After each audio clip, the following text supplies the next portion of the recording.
इमरान खान साहब का स्टेटमेंट है वो मैं आपको बता देता हूं, क्योंकि डील के हवाले से बहुत सारे लोग प्रोपेगेंडा कर रहे थे। ख्वाजा आसिफ ने एक स्टेटमेंट दिया, बहुत सारे और लोग स्टेटमेंट दे रहे थे। सबको ये लगता है, हालांकि पाकिस्तान तहरीक इंसाफ के कुछ लोगों को ये लगता है कि जब तक डील नहीं होगी तब तक इमरान खान साहब बाहर नहीं आएंगे।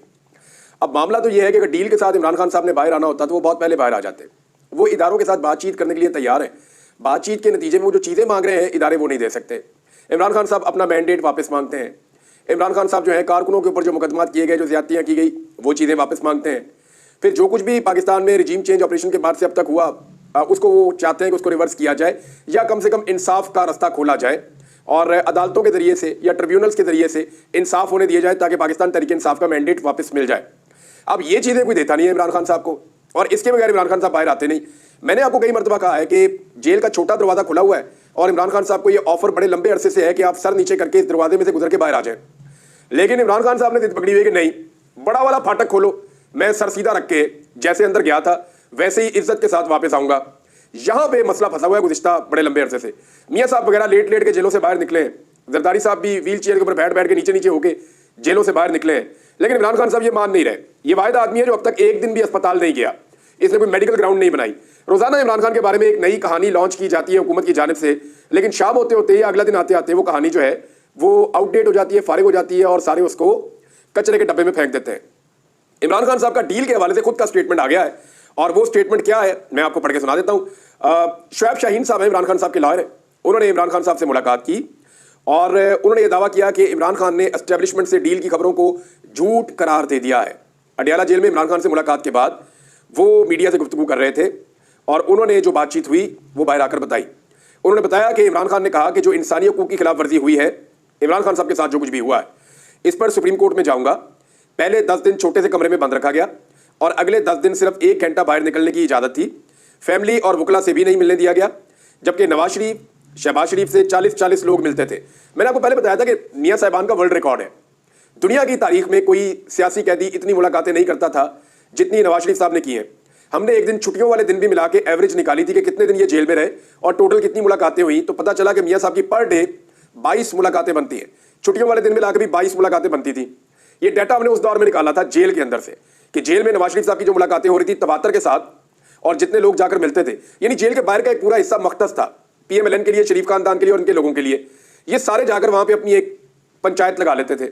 मियां साहब के पास अंदर लिस्ट चली जाती थी। मियां साहब जिस जिसको दिल करता था बुलाते थे, मिलते थे बाहर, बुलाते थे, मिलते थे बाहर। इकट्ठा बुलाना था तो 14-14, 15-15 सहाफ़ी जो कॉलम निगार हैं, जो एंकर थे टीवी के ऊपर, वो जाकर इकट्ठे मियां साहब से जो है वो लाहौर में जेल में मिला करते थे। तो मियां साहब की जो है वर्ल्ड रिकॉर्ड उन्हीं के पास है मुलाकातों का। तो इमरान खान साहब ने कहा कि नवाज शरीफ, शहबाज शरीफ से 40-40 लोग मिलते थे।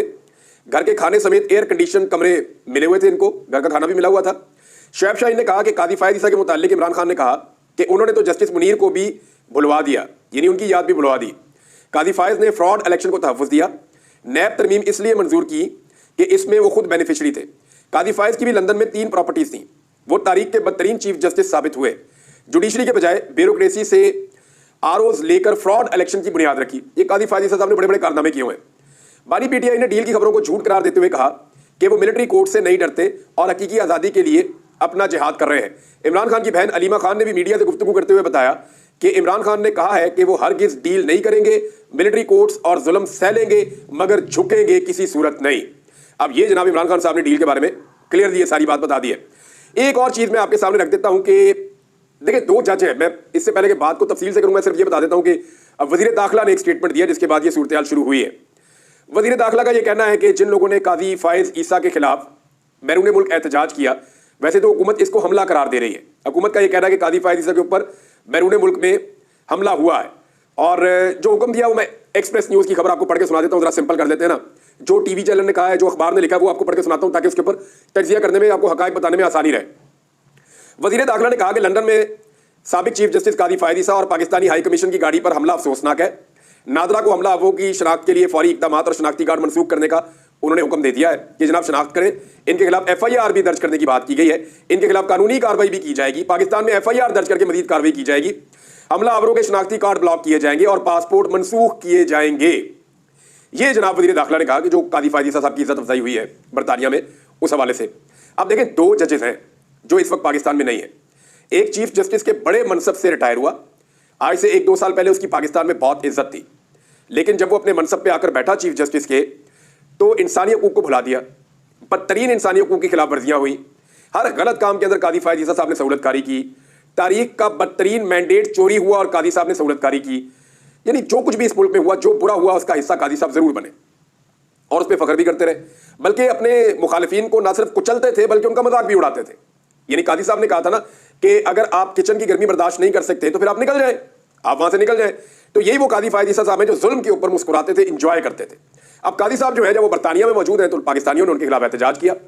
दूसरी तरफ एक और जज है और इस जज ने काजी साहब का साथ दिया हुआ है माजी में, लेकिन जब जुल्म हद से बढ़ गया तो इस जज ने जुल्म के खिलाफ खड़े होने का फैसला किया और जालिम का साथ नहीं दिया, जिसकी पादाश में जस्टिस मंसूर अली शाह साहब की मैं जिक्र कर रहा हूं कि उन्हें चीफ जस्टिस ऑफ पाकिस्तान बनना था, लेकिन क्योंकि उन्होंने कंप्रोमाइज नहीं किया, काजी की तरह उन्होंने जुल्म जारी रखने का जो है वो वादा नहीं किया, लिहाजा उन्हें चीफ जस्टिस नहीं बनाया गया। वो भी इस वक्त पाकिस्तान से बाहर है। वो सऊदी सरजमीन के ऊपर इस वक्त उम्रे की अदायगी कर रहे हैं और उम्रे की अदायगी के दौरान देखें दोनों चीफ जस्टिस को, दोनों जजों को जो है वो अवाम ढूंढ रही है। दोनों जजों को ओवरसीज पाकिस्तानी ढूंढ रहे हैं। एक जज को ढूंढ रहे हैं कि वो लानत मुलामत करें, उनके ऊपर एहतजाज करें, उन्हें उनके मजालिम याद दिलाए जाए और उनके खिलाफ जो है वो आवाज उठाएं। दूसरे जज को ढूंढ रहे हैं कि एक तस्वीर उनके साथ बन जाए। दूसरे जज को ढूंढ रहे हैं कि उस जज के साथ कोई उसके हाथ का बोसा ले रहा है, कोई उसके सामने खड़ा हो रहा है, कोई उसके साथ चलने की कोशिश कर रहा है, कोई उनके लिए दुआ कर रहा है, कोई उन्हें तोहफा देना चाहता है, कोई उनके साथ तस्वीर बनाना चाहता है। यानी दोनों का कितना फर्क है।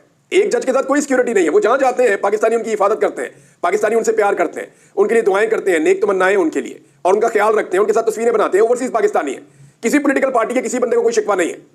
दूसरी तरफ एक जज है ओवरसीज पाकिस्तानी जो है वो प्यासे प्यासे फिर रहे हैं, जज में कहीं नजर आ जाए हम इसके खिलाफ एहतजाज करें, और आपने वो मंजर देख भी लिया। अब मामला यह है कि वजीर दाखिला किस हैसियत में और किस कानून के तहत ओवरसीज पाकिस्तानियों के खिलाफ मुकदमा भी दर्ज करेंगे और उनके पासपोर्ट और ID कार्ड भी ब्लॉक करेंगे। सवाल है ना, कैसे कर सकते हैं? How is it possible?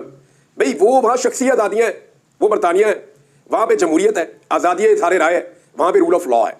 अगर तो इन ओवरसीज पाकिस्तानियों ने कानून को हाथ में लिया है तो कानून के मुताबिक वहां इनके खिलाफ कार्रवाई हो सकती है बरतानिया में, ये सब जानते हैं।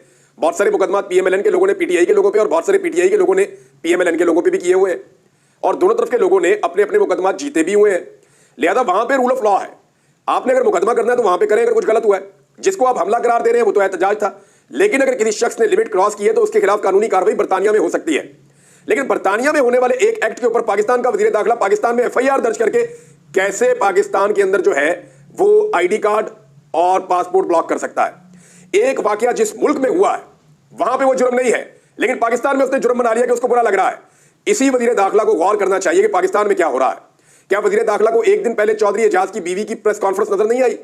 उन्हें पता नहीं चला कि 11 माह के बच्चे को बाजू से पकड़ के घसीट के नीचे फेंका गया बेड से? क्या उन्हें पता नहीं चला कि 9 साल की बच्ची के ऊपर दबाव डाला गया पाकिस्तान के अंदर और उससे पूछा गया तुम्हारा बाप किधर है, तस्वीरें दिखा दिखा कर? क्या उसको यह नहीं पता कि एक नंगे पांव नंगे सर खातून को घसीट कर नीचे लाए और एक ऑफिसर अपना बूट उसके पांव पे रख के खड़ा हो जाता है और उसे कहता है कि अपने शौहर से राब्ता करवाओ? ये नजर नहीं आया? यहां लोगों की बहुएं, बेटियां, माएं, उनको जो है वो उनकी इज्जतों को पामाल किया जा रहा है, उन्हें हरासा किया जा रहा है। वजीर दाखिला ने चुप कर रोजा रखा हुआ है। उधर काजी फायद ईसा के खिलाफ 4 नारे लग गए हैं तो वजीर दाखिला जो है वो कह रहा है शिनाख्ती कार्ड भी और पासपोर्ट भी। ये ज्यादती मोहसिन नकवी साहब पूरे पाकिस्तान को नहीं पूरी दुनिया को नजर आ रही है। ये इक्तदार सदा नहीं रहना। मोहसिन नकवी साहब थोड़ा सा होश करें, एक दफा अकेले बैठकर सोचें आप ये क्या कर रहे हैं। क्या जो इस्लामाबाद में जुल्म हुआ, डकैतियां इस्लामाबाद में हो रही हैं, पर्चे आप इंग्लैंड के वाकये के ऊपर काट रहे हैं। इस्लामाबाद में जो एक साबिक MNA की और मौजूदा MNA की भाभी के साथ, साबिक MNA की बीवी के साथ और उनके बच्चों के साथ जो सलूक हुआ, आपको इस पे FIR देनी चाहिए थी और जिन्होंने ये सब कुछ किया उनको निशाने इबरत बनाना चाहिए था। यहां होने वाली बदतरीन जुल्म, ज्यादती, लाकानूनियत और फस्तायत के ऊपर आप एक लफ्ज नहीं बोलते और बरतानिया में 4 नारे लग जाए आपके पसंदीदा आदमी के खिलाफ तो आप बोलना शुरू कर देते हैं। आप तारीख में क्या लिखवाना चाहते हैं मोहसिन नकवी साहब? ये वक्त गुजर जाएगा। ये जिन लोगों के दम पे आप उछल रहे हैं एक दिन ये रिटायर हो जाएंगे। हम सारों ने अल्लाह के पास भी जाना है, वहां जाकर भी जवाब देना है। लेकिन यानी हर आदमी को यही लगता है जब ताकत उसके पास होती है कि ताकत कभी नहीं जाएगी। जब आपको अल्लाह ताला ताकत दे तो अल्लाह से माफी मांगनी चाहिए। बहरहाल मर्जी है, जो मर्जी आप करें। इससे पहले भी आपको कोई चीज नजर नहीं आ रही अपनी ताकत के सामने, आप अल्लाह के हर निजाम को चैलेंज कर रहे हैं, हर कानून को चैलेंज कर रहे हैं, इंसानी हकूक की पाबंदियां कर रहे हैं, तो करते रहे, जवाब तो आपको देना पड़ेगा। नवाज शरीफ साहब के खिलाफ भी पाकिस्तान तहरीक इंसाफ ने तैयारियां शुरू कर दी हैं। वो मैं आपको बता देता हूं तैयारियां किस लेवल की हो रही हैं। नवाज शरीफ साहब के खिलाफ जनाब तैयारियां हो रही हैं अमेरिका में और पाकिस्तान तहरीक इंसाफ के कारकुनों ने एहतजाज की तैयारी कर ली है और नवाज शरीफ साहब अपने दोस्त की एहलिया के इंतकाल अब जो बताया गया है और मेडिकल चेकअप के लिए पीर के रोज अमेरिका पहुंचे हैं, लेकिन खबर अंदर की कोई और ही आ रही है कि मियां साहब उधर कोई एस्टेब्लिशमेंट के साथ, अमरीकी एस्टेब्लिशमेंट के साथ कोई साज़बात कर रहे हैं कि इमरान खान से बचाओ हमें, और अगर डोनाल्ड ट्रंप आ भी जाते हैं तो हमारी खिदमत हासिल करने, हमें इमरान खान से बचा लें, जो चाहिए हम देते हैं पाकिस्तान के नुक्ता नजर से। बहरहाल जैसे ही पहुंचे वहां पे तो पाकिस्तान तहरीक इंसाफ के कारकुनान ने एहतजाज के लिए वाशिंगटन में डैलास एयरपोर्ट के बाहर जमा हो गए, लेकिन नवाज शरीफ साहब वफद के हमरा निजी तैयारों के लिए मुख्तस खसूसी गेट से निकल के चले गए, और वहाँ पे जो है पाकिस्तानी सफ़ीर ने मियाँ साहब को जो है वो निकाला और एक रिहाइशगाह पे पहुँचाया, और मियाँ साहब ने वहाँ इशाया भी किया। चंद अमरीकी सहाफ़ी भी वहाँ पे शामिल किए गए, अपने कुछ मेहमान भी वहाँ पे बुलाए गए। लेकिन उसके बाद अब ये पता चल रहा है कि पाकिस्तान तहरीक इंसाफ ने ये फैसला किया है कि हम होटल समेत हर इस जगह पहुँचेंगे जहाँ नवाज शरीफ जाएंगे। पाकिस्तान तहरीक इंसाफ जो बाइडन को यह एहसास दिलाएगी कि वो एक गैर मकबूल शख्स की हमायत कर रहे हैं। जो बाइडन हुकूमत को एहसास दिलाना चाहती है पाकिस्तान तहरीक इंसाफ। नाज़रीन, अदालत के अंदर भी अब जो है ना वो अंगड़ाइयाँ आना शुरू हो गई हैं और चीज़ें किसी और तरफ जा रही हैं। मिसाल के तौर पे जज अबुल हसनात, जिनके बड़ी रिकॉर्ड है, साइफर वाला बड़ा मशहूर इनका केस है, और बहुत सारी चीज़ें, जब भी इनके पास कोई मुकदमा जाता है ना तो ये फटाफट जो है वो जैसे निज़ाम चाहता है वैसा ही फैसला दे देते हैं। इन्होंने किसी किस्म की कोई कसर नहीं छोड़ी पाकिस्तान तहरीक इंसाफ को दबाने में। तो खबर यह है नाज़रीन कि साइफर ट्रायल के जज अबुल हसनात के कारनामे जो हैं वो देखें, जब तक ये मौजूद है इंसाफ नहीं हो सकता, ये इस्लामाबाद हाई कोर्ट ने कहा है। ये आदम स्वाति साहब की जो जमानत का मामला वहाँ पे लगा हुआ था, उनके रिमांड को चैलेंज किया गया था, क्योंकि जज अबुल हसनात साहब के पास दहशतगर्दी की अदालत में जो भी मुकदमा चला जाता है तो जैसा निज़ाम चाहता है वैसे ही रिमांड वो ले लेता है। नॉर्मली तो हमने ये होता हुआ देखा है, और इसके ऊपर अब अदालत जो है वो तंग आ गई। तो इस्लामाबाद हाई कोर्ट के अंदर आप रिमार्क्स देख लें, उन्होंने जज अबुल हसनात मोहम्मद जुल्करनैन से वजाहत तलब कर ली है कि जनाब दुनिया की किसी अदालत में इस तरह की नाइंसाफ़ी नहीं हुई जो इस जज ने की है। यानी अब जजेस खुद बता रहे हैं कि हमारे जूनियर जजेस ने, जिनको इस्तेमाल किया गया, पाकिस्तान के निज़ाम ने जिनको इस्तेमाल किया, उन्होंने किस लेवल की नाइंसाफ़ियाँ की हैं। जस्टिस मियां गुल हसन औरंगजेब और जस्टिस अरबाब मोहम्मद ताहिर ने आदम सवाती के जिस्मानी रिमांड के खिलाफ दरखास्त पर समाअत की। आदम सवाती की जानिब से एडवोकेट अली बुखारी अदालत में पेश हुए, और जस्टिस मियां गुल हसन औरंगजेब ने एटीसी जज के रवैये पर इजहार बरहमी करते हुए पूछा कि अबुल हसनात की अदालत में क्या कैमरे लगे हुए हैं? हमारे पास पहले भी केसेस आए हैं जहां ये मिसकंडक्ट कर रहा है, ऑर्डर करके तारीख देता है, बाद में जमानत मुस्तरद कर देता है। 2 जजेस ने MIT को लिखा कि इसको फौरी तौर पर वापस भेजा जाए। हमने पहले भी लिखा और इसको वापस भेजा। इस आदमी को यहां रखा हुआ है ताकि इनकी सियासी कार्रवाइयां कर सके। इस्लामाबाद में इंसाफ नहीं होगा जब तक ये आदमी यहां है। अब किसी जज के लिए डूब मरने का मुकाम है अगर उसके सीनियर जजेस इस तरह की बातें कर रहे हैं, और ये इज्जत खुद कमाई है जज अबुल हसनात साहब ने, क्योंकि जो जस्टिस मियां गुल हसन औरंगजेब साहब और उनके साथी जज जो बातें कर रहे हैं वो हकायक है। उन्होंने कहा कि साइफर ट्रायल में इस जज के कारनामे देखें, दुनिया की किसी अदालत में इस तरह की नाइंसाफ़ी नहीं हुई जो इसने की। वजारत कानून इसको सपोर्ट कर रही है और कह रही है कि यही काम करो, इसीलिए तुम्हें बैठाया हुआ है। बहरहाल अदालत ने समाअत कल तक के लिए मुलतवी कर दी। अब जज अबुल हसनात साहब बताएंगे कि जनाब क्यों उन्होंने आदम सवाती साहब का रिमांड पे रिमांड दिया हुआ है। इससे पहले आपको पता है कि बुशरा बीबी के साथ क्या हुआ, आपको पता है कि इमरान खान के साथ क्या हुआ, आप ये भी जानते हैं कि इमरान खान की बहनों के साथ हाल ही में क्या हुआ। उनका एक दिन का रिमांड नहीं बनता था, कितना रिमांड ले लिया उनका। अभी तो जो है वो जो इस्लामाबाद से मेंबर कौमी असम्बली की उम्मीदवार थी पाकिस्तान तहरीक इंसाफ की, उनका मामला भी आएगा, और समाबिया ताहिर साहबा उनका भी आएगा भी मामला। तो वो भी जब सामने आएगा तो पता चलेगा कि उनके साथ कितनी ज्यादती हुई है। तो यहाँ लोअर कोर्ट्स के अंदर बड़े बड़े शानदार जजेस हैं जिन्होंने इंसाफ की मिसालें कायम की हैं, लेकिन बहुत सारे जजेस ऐसे भी हैं जिन्होंने इंसाफ का सर नीचे झुकाया है। अब एक चीज़ नाज़रीन मैं जाते जाते इस वीलॉग में कह दूं कि चीफ जस्टिस ऑफ पाकिस्तान को अब कम से कम 2 चीज़ों का फौरी तौर पर नोटिस लेना चाहिए।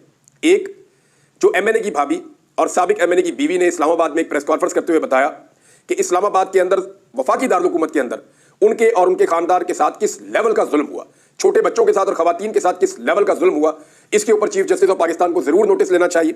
और दूसरा, इंतजार हुसैन पंजूता साहब, ये तो अदलिया का हिस्सा है ना, एक सीनियर वकील है और बड़े प्रोफेशनल वकील है, उनका इस तरह से गायब हो जाना, इस पे पूरे निज़ाम इंसाफ को तशवीश होनी चाहिए। चीफ जस्टिस को ज़ाती तौर पर कोशिश करनी चाहिए इन 2 मामलात को फौरी तौर पर रिजॉल्व करने के लिए।